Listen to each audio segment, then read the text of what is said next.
नमस्कार, स्वागत है आप सबका हमारे चैनल आयुर्वेद आरोग्य में। मैं doctor R C Maurya, Ayurveda medical अफसर, प्रयागराज, उत्तर प्रदेश से। बढ़ सकती है आपकी इम्यूनिटी बिना दवाइयों के। यदि आप ऐसा करते हैं तो आपकी इम्यूनिटी अच्छी होगी, अन्यथा जीवन भर दवाइयां खाने के बाद भी इनसे छुटकारा नहीं मिल सकता। क्या होती है इम्यूनिटी और किस तरह हम बिना दवाइयों के इसको बढ़ा सकते हैं, इसको जानने के लिए आपको इसके बेसिक कंसेप्ट को समझना होगा। WHO में एक शोध हुआ था जिसका टॉपिक था स्ट्रेस, इलनेस एंड इम्यूनिटी।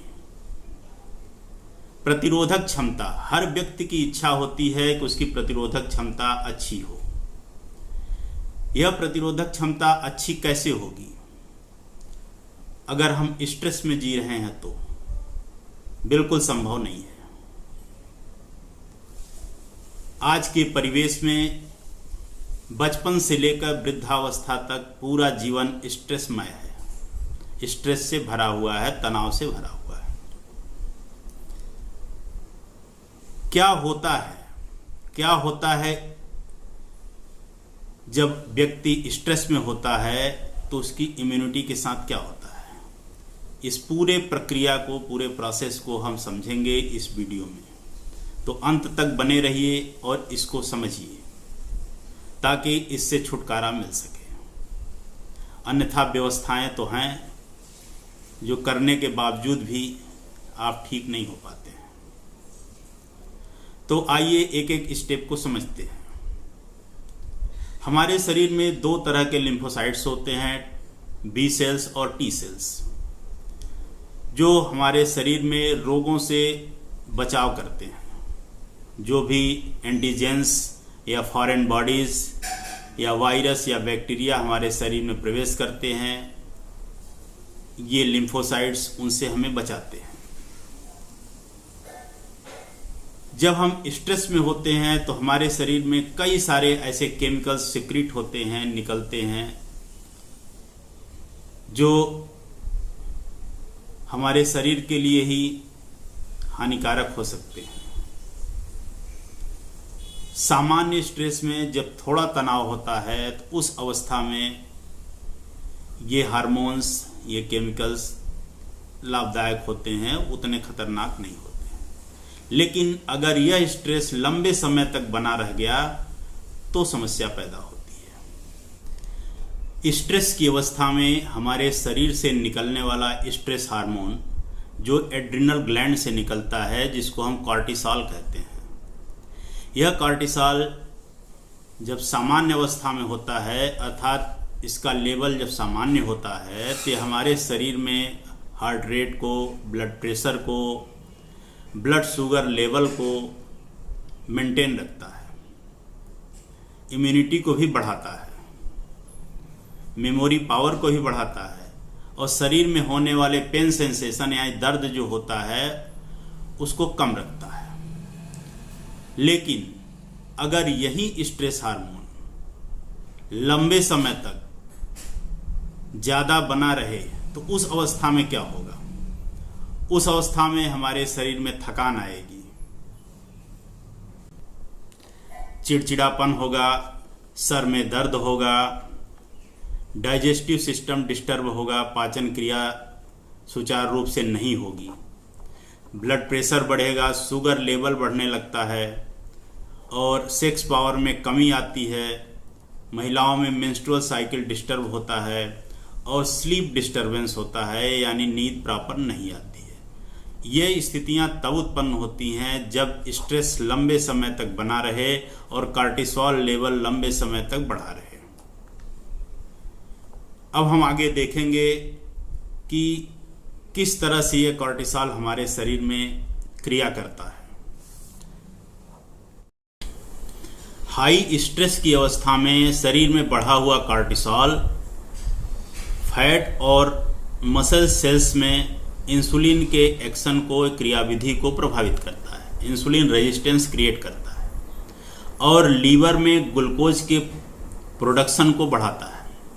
ऐसी अवस्था में ब्लड में ग्लूकोज की मात्रा तो काफ़ी बढ़ जाती है, लेकिन वह ग्लूकोज हमारे फैट और मसल्स की कोशिकाओं तक नहीं मिल पाती।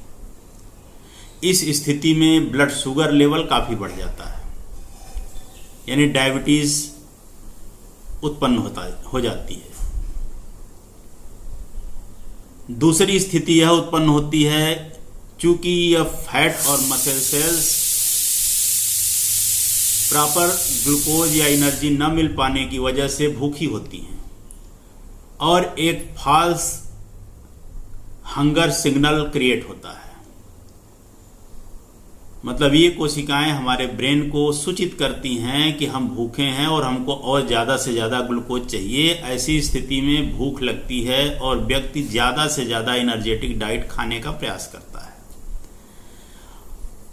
और जब हम हाई एनर्जेटिक डाइट लेते हैं तो फिर हमारे शरीर में ग्लूकोज बनता है और वह ग्लूकोज यूटिलाइज न होने के कारण फिर फैट के रूप में डिपॉजिट होना शुरू हो जाता है। ऐसी स्थिति में हमारा वेट और बढ़ने लगता है। तो इस अवस्था में एक नुकसान हुआ कि हमारा ब्लड शुगर लेवल बढ़ा और दूसरा नुकसान ये हुआ कि हमारा फैट और बढ़ा, यानी बॉडी वेट ज़्यादा बढ़ा। जब फैट ज़्यादा बढ़ेगा शरीर में तो कोलेस्ट्रॉल की मात्रा बढ़ने लगती है।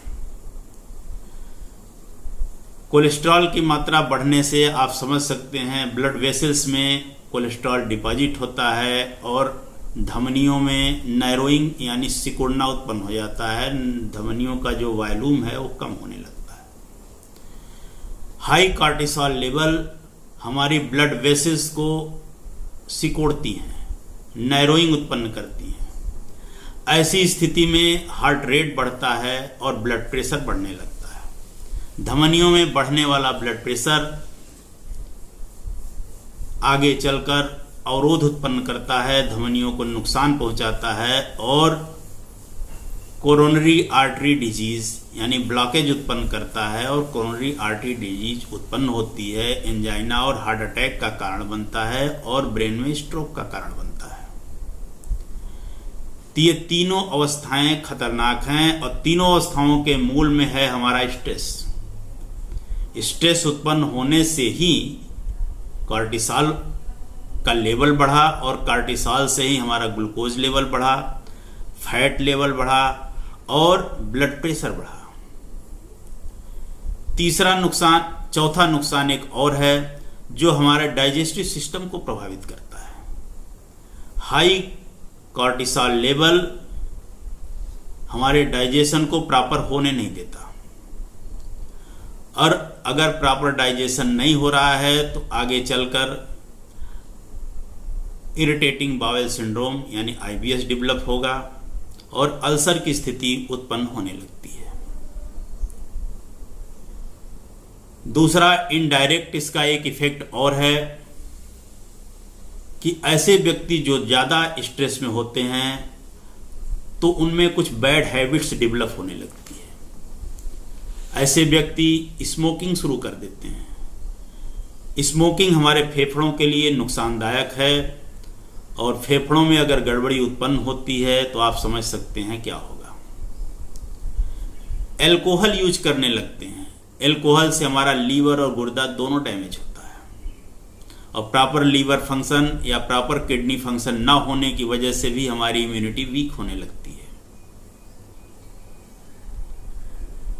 तीसरी बात, भूख कम होने लगती है। तनाव में रहने वाला व्यक्ति प्रॉपर डाइट नहीं लेता और प्रॉपर डाइट न लेने से हम माल न्यूट्रिशन के शिकार होने लगते हैं।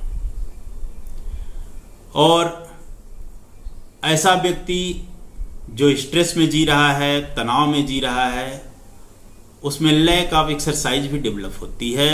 वह प्रॉपर योगा, व्यायाम और एक्सरसाइज नहीं करता।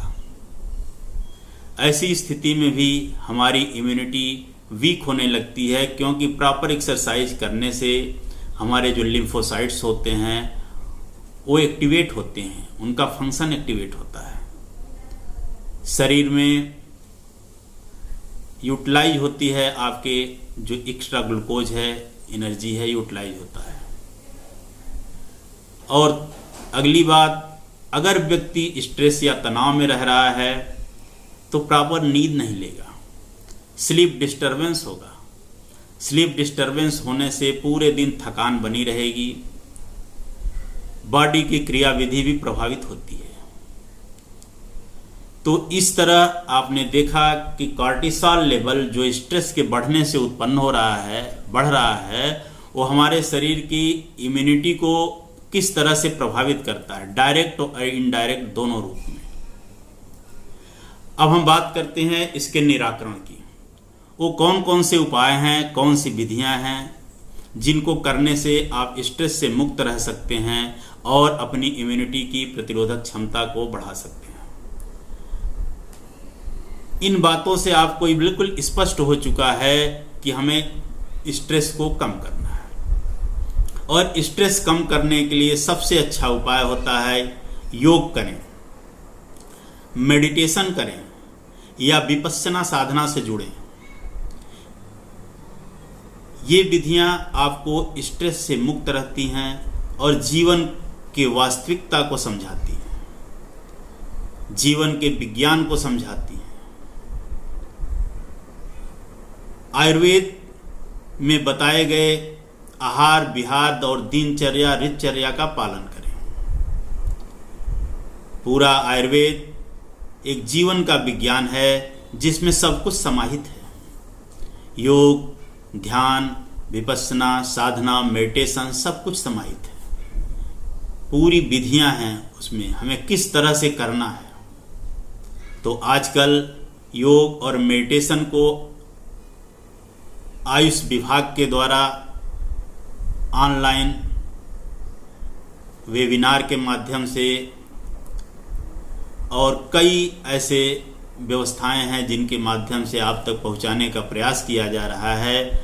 आप सबको उनसे जुड़ना चाहिए और उनको सीखना चाहिए और लाभान्वित होना चाहिए। इन्हीं बातों के लिए सिर्फ एक बात कहूँगा, स्ट्रेस से बचें और करें योग, रहें निरोग, आयुर्वेद अपनाएं और स्वस्थ रहें। धन्यवाद।